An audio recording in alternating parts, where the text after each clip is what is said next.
बिस्मिल्लाहिर्रहमानिर्रहीम या करना बुदू या करना नस्ताईन है अल्लाह तेरी बातें करते हैं, तेरी मदद मांगते हैं। मैं ये कहूँगा खान साहब कि खुदा के वास्ते मैं लाहौर का हूँ, मैं 125 का हूँ, डॉक्टर यासमीन अशरफ के लड़के का और जुबैर भाई के लड़के का, क्योंकि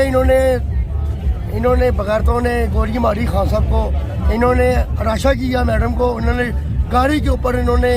बगैरतों ने गाड़ी तोड़ी मैडम की, हम अदर को मारा, उसको जुबैर भाई को मारा, और इन्होंने ये बुज़दिल, ये बगैरत, ये बेशरम लोग इतने बेशरम हैं, इनको चोरों की बातें मार रही हैं मियाँ नवाज शरीफ को, शहबाज शरीफ को, मरियम को। मगर मुझे ये समझ नहीं आती कि इन्होंने शेख ऋषि को पकड़ लिया, इन्होंने इमरान हक को पकड़ लिया, इन्होंने शहबाज शरीफ को मारा, इन्होंने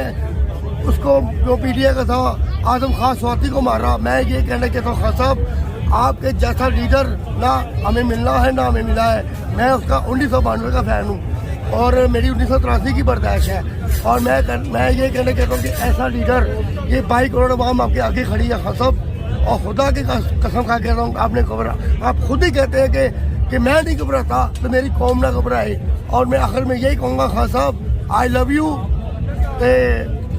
बस मैं खान साहब से बहुत प्यार करता हूँ, मेरी खान साहब मेरी जान है, मेरा दिल है। मगर ये देख लें, मैं आज अपने दिल पे ये खान साहब का मैंने ये बैग लगाया हुआ है, क्योंकि हम पटवारी नहीं है, हम बिरयानी के डब्बे खाने वाले नहीं हैं, हम आए हैं तो खान साहब की हिफाजत के लिए आए हैं, और हमारी भी लाशों से गुजर जाओ, ठीक है, मगर खुदा के वास्ते ये इस मुल्क के हालात